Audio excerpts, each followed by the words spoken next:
આજે આપણે બનાવીશું મૂંગ દાળ અને સવાની ભાજી. તો સૌથી પહેલાં લીધું છે ચીલી અને લસણ ફાઇન રીતે કટ કરીને.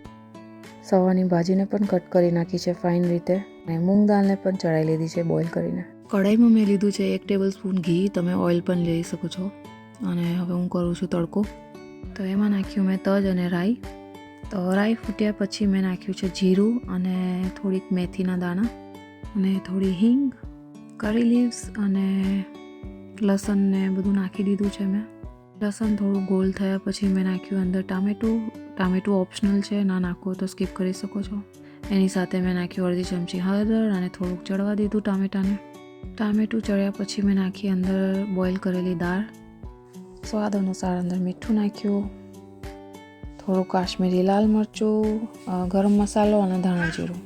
તો એની સાથે મેં સવાની ભાજી પણ નાખી દીધી અને થોડું મિક્સ કરી અને 10 મિનિટ માટે એને ચડવા દીધી.